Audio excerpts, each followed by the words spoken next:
Hello, this is Piyush Chaudhary, Assistant Professor, Hansraj College, University of Delhi, welcoming you all to Hansraj e-Samvaad Center, a center which is established under the aegis of Mahatma Hansraj Faculty Development Center under the Ministry of Education, Government of India.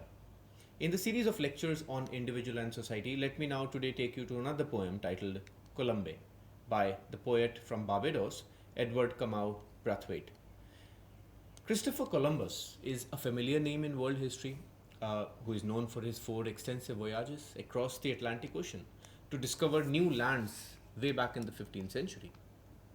He was a brave explorer and a navigator who undertook sea expeditions, but at the same time, it was a result of his long travels and his voyage that also led to conflict and colonization with the contact with the New World. So, undoubtedly, Columbus was a genius, but in this particular poem, the author, Edward Brathwaite, shows him in a negative light because it was his expeditions, it were his expeditions that led to the forces, colonizing their islands. So basically, this particular poem is against the idea of discovery by colonizers and against the capitalistic results of discovery by powerful nations.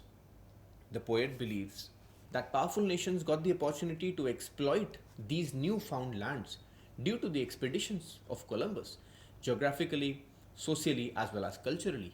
And therefore, the discovery of the West Indies and the Caribbean islands by Christopher Columbus, it kind of opened the Pandora's box and opened new multiple avenues for powerful nations to exploit and to subdue peaceful nations like the Caribbeans. So this is the larger point, that the poet Brathwaite is trying to make here. So this poem, it basically makes, a very strong case against the idea of discovery by wanderers, by voyagers, by colonizers. Therefore, in this particular case, this particular poem is an anti-capitalist and you can say an anti-colonial poem.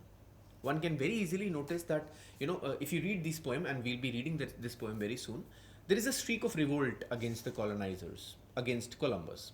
The colonizers in this case are represented by the person who first made contact with the Caribbeans. And who was that? It was Christopher Columbus. Also, the readers would notice that the name colonizers and the name Columbus, don't they sound very similar? Right? So perhaps the narrator is deliberately naming and giving the title Colombe in such a manner which makes it easy for the viewers to correlate colonizers and Columbus together and to understand that they are both the same. This is because, as I said, only due to the expeditions of Columbus that colonization found a strong foothold in the West Indies, in the Caribbean nations, right? In the newfound nations. So therefore, as I said, the poem is a revolt against the colonizers. It's an anti-colonial poem and against the idea of discovery by powerful nations who exploit peaceful nations and who have always done that in the past history. So the poem is also, I would say, an attempt to make us rethink the conventional image of Columbus as a hero. In popular culture, particularly in the West, Columbus is seen as a genius, as a hero, as a savior. But here, Brathwaite makes us rethink this conventional image of Columbus as a hero. And how does he do that? He does that through unconventional means. What unconventional means? He does that through unconventional poetic techniques, employing various themes, narrative style, and writing an experimental poetry in a manner which makes us rethink the role that Columbus had to play in the initial process of colonization. So the experimental nature of the poetry of this particular poem is visible in the various stanzas which we will read in a short while, right? So the poem is replete with puns. There is a word play, there is a play on words, and the punctuation marks are also used, in a highly unconventional and I would say in a very experimental manner, right? So this poem is a beautiful, the poem is it's constructed very beautifully, right? And words are overlapping and juxtaposing with each other, as you can see, right? So it creates an experimental poetry which is both experimental as well as highly unconventional. So the poet basically wants us to be aware of historical amnesia. He's not creating hate, but he wants us to realize how it all happened. right? So the poet makes us and wants us to realize that one must always be aware of their history, of their past, of their socio-cultural historical roots, and how, what shaped the any particular country. So therefore, for the poet, the knowledge of the past is very, very essential to make us realize our identity, right? Then there is also a strong sense of collectivism in the poetry by Brathwaite, because he examines the Caribbean heritage and the African roots. As I just now mentioned, you need to know where you are coming from to know where you will go ahead, right? So it's a very important dictum. You will notice that the poem is not talking about, in this poem, the poet is not talking about himself but his entire community. He's not talking about any one particular individual but the entire collective community, and therefore he becomes a representative of all the exploited men and women who, under the garb of supposed civilization, and they were subjected to exploitation and organized loot and plunder by the colonizers and the powerful western nations. So overall in the poem, I can say that it is Christopher Columbus who is responsible for the several horrors which were unleashed due to his arrival in the Caribbeans, right? So from here, let me start reading the poem, and I'll read the poem stanza by stanza, line by line, and there are in total 3 stanzas, as you can see, in this particular poem. So I'll begin with the first stanza. Now, before we actually begin, you will notice from the text itself how the author has separated the letter C, right? And on the very first line, I will show it to you on the screen, and you can, even look at it in your textbooks. The letter C is written on the very first line, and then the line begins. So the Columbus, the letter C and the remaining words OLUMBUS, begins from the next line. Why? This is done deliberately, and in a way, it's a very efficient and a very unique, I would say, it's an experimental play of words, and it can be read as see Columbus. So when you read the word see, it refers to the act of seeing, to the act of looking. The poet is wanting us, he wants us to see and to look at Columbus. That is why the letter C is present there before, the poem actually begins. So he says, see Columbus from his after deck. That's how we are going to read. What's the author doing? The author is asking us to look how Columbus is making his voyage, after his long voyage from his home country. So as you can see on the screen now, and I'm going to read now, he says, see Columbus from his after deck, watch stars absorbed in water, melt in liquid amber drifting through my summer air now with morning shadows lifting beaches. Stretched before him cold and clear, birds encircled, flapping flag and mizzenmast, birds harshly hawking, without fear discovery he sailed for, and it was so near. So in this particular stanza, we see that Columbus is on a ship where he's traveling to find new countries, and he's going to, one place to another. We look at him that he's not afraid, he's without fear, and there is a certain resoluteness and ambition in him. And what is that ambition? To find some new country, way back in the 15th century. So the poet says that Columbus is without fear, and he went for the discovery. And you will notice that in the first stanza itself, there are loads of alliteration. You can see there is a particular rhyme, and there is a certain visual appeal also. There is a certain visual quality in these lines. For example, when he says, birds circle, flapping flag and mizzenmast, right? Birds harshly hawking, without fear discovery he sailed for was so near, right? So in these lines, there is a certain visual quality in the poem, and you can see, as it's a poetic device. You can see alliteration as a poetic device, which makes the process of reading the poem exciting, right? So let me now go to the second stanza, and he once again says, in this line, in the second stanza, look at these lines. He says, soon he would touch our lands, his chartered mind's desire, right? Soon he would touch our land, his chartered mind's desire. So what do these lines mean? They are very important. Firstly, you will notice the stress on our land. He says our land. Soon he would touch our land. He says that it is his land. He's giving stress on the fact that it is his nation. It is not Columbus's nation. It shows the author Brathwaite's love for his nation, and it also makes it clear that this was not the country of the colonizers like Christopher Columbus and several others who came after him and who exploited the resources, who committed atrocities on the aboriginals, on the original inhabitants, right? Now, another important thing you will notice that he says his chartered mind's desire. What does this line mean?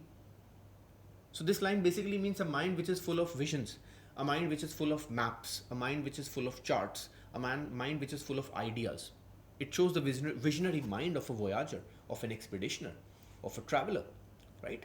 And then the poem, then forward he goes, but did his vision fashion as he watched the shore the slaughter that his soldiers furthered here. Pike point and musket butt, hot splintered courage, bones cracked with bullet shot, tipped black boot in my belly, the whip's uncurled desire.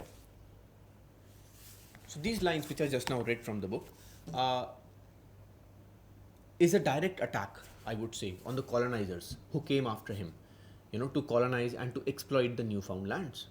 So the poet wants us, and he questions us, and he imagines whether Columbus ever realized what his act of finding the new land will do for the future generations of that island.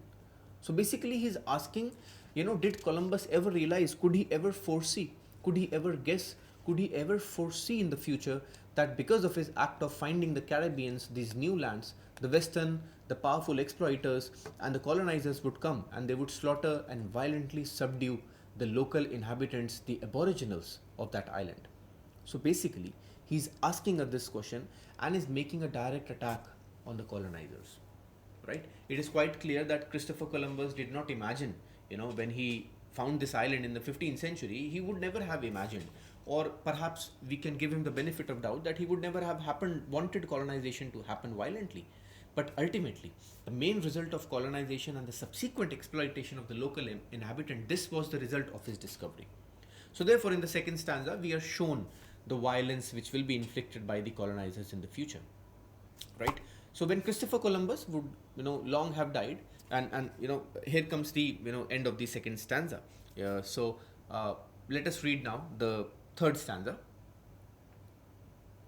See Columbus from his after deck, saw bearded fig trees, yellow poise blazed like pollen and thin waterfalls suspended in the greens as his eyes climbed towards the highest ridges where our farms were hidden. Very important line. He says that now Columbus has found, and now he can look at the local trees, he can look at the indigenous trees, he can look at the trees which are indigenous to the West Indies. And then he says that there he can look at the farms which were hidden, the local inhabitants, the original people, the aboriginals, they lived there. And the poet mentions that they were hidden because they were hidden from the exploiters, who then are able to come and loot and rob the aboriginals. So therefore, the references to hidden, the word hidden, because the incoming influx of the colonizers will be of the thieves, of the robbers, of the brutal exploiters, and the farms need to be hidden from them, right? So then let's read forward. Now he was sure, he says, he heard soft voices mocking in the leaves. What did this journey mean, this new world mean, discovery, or a return to terrors he had sailed from, known before? So these lines are kind of a criticism against him, that he was responsible for colonizers, for the colonization, and the voices are the criticism against him. The voices which we just now read, the mention of the word voices. So perhaps there were a few people who were already criticizing him, and perhaps Columbus himself was asking himself, what does this journey mean, right? Then the last four lines, he says, I watch him pause. Then he was splashing silence. Crabs snapped their claws and scattered as he walked towards our shore. So these last 4 to 5 lines, that I just now read, they have a very strong visual appeal to them.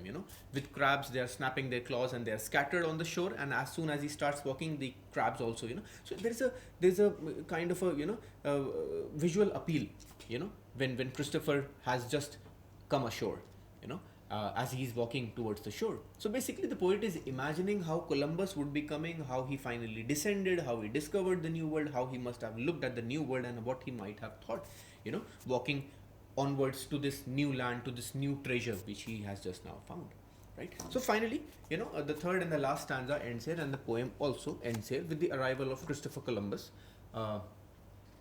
on the islands of the Caribbean. So the rest is history. We know in the incoming years, in the incoming decades, colonization and exploitation began at a rampant scale. When the Western countries came to know the huge amount of resources in terms of food, in terms of spices, in terms of natural resources, minerals, and most importantly, human labor. And that's what the West did. They subdued them, and hence they started their own sort of imperialism and colonialism in the following, centuries to follow. So also, there is a certain amount of unconventionality in this particular poem. As I mentioned in the beginning of each stanza, the author has taken the word sea from Columbus and he keeps it separate from the rest of the stanza, as I showed to you on the screen. So he does that because he wants us to see, see Columbus. He wants us to see and to imagine how Columbus would have arrived with his retinue, with his ship, with his fellow countrymen to find this new country. So in the beginning of each stanza, the poet mentions C, the capital letter C, because he wants to see how Columbus came here, right? And C can also refer to SEA, the sea, right? The Samudra, right? So he wants us to visualize, to look, to see, and to understand, and to visualize how he might have come. So therefore, the purpose is to confuse the readers, to make them examine and to make them re-examine and question the traditional modes of thought and traditional methods of literary production. That is why there is a play on the words. The punctuation marks are kept at, slightly odd places. The punctuations are kept at very odd places. There are alliterations, there are rhymes, there is a certain amount of unconventionality. That is the strength of this poetry. It's not necessary that every poetry will end with a rhyme or it will, be written in a conventional manner. So the words and the punctuations are used in an unconventional manner because, one of the reasons is that, the purpose of this is to question the traditional heroic image of Columbus also, right? So Brathwaite uses unconventional language. He uses a different and a non-traditional language, different narrative techniques to question the literary devices and to also question, you can say, the traditional heroic image of Columbus. So therefore, I can say that the poetry and the narrative technique and the writing style becomes emblematic of the larger point that the poet wants to raise here, and the larger point is that he wants to break away the stereotypical image of how the West looks at Columbus. He wants us to look at Columbus in an unconventional manner, in a true manner, right? And not look at him simply as a great adventurer, as a great explorer, which he undoubtedly was. But he also wants us to re-examine the figure of Columbus as a hero. Is he really heroic? Right? Edward wants to suggest that he is not heroic. And he does that by using very unconventional language and unconventional techniques. So just to repeat my point, this is done to break stereotypes because the poem also breaks stereotypes of construction, right? The poem also breaks stereotypes of poetic expression. The poem is not a stereotypical poem, it's a different poem. There are alliterations, several rhythmic connections, rhythmic feel, there is a visual appeal, there is a visual pattern, there is a rhythmic pattern. The punctuation marks are put at several odd places. There is a display of wit, there is a display of wordplay, and expressions and unique narrative style. So this makes it a very experimental poetry, and therefore it is constructed in an unconventional manner, right? Because the poet wants us to break free from this traditional image of Columbus. So therefore, we come to an end of this short, experimental, unconventional poem by Edward Brathwaite. It's a poem which shows how the influx of the colonialists led to a rush of exploitative techniques and exploitations on the original inhabitants of the land, which was tragic. And the poet wants us to relook at the image of Columbus, and he wants us to rethink whether he is really a hero or not, as he is thought of in the Western Hemisphere, right? And so therefore the poem is against the idea of colonization by the colonizers and the results of discovery by powerful nations, right? So that is it for the poem. I will end the lecture for the day. I hope you enjoyed the poem as much as I did delivering the lecture. I hope it added some value also to your preparation for your incoming exams. Thank you so much for your attention and for listening to this lecture. Keep watching our YouTube channel Hansraj e-Samvaad and keep sharing this video with students from other colleges of the University of Delhi so that they can also prepare for their incoming exam. On this note, I will take your leave. I will see you again. Thank you so much. Goodbye and Jai Hind.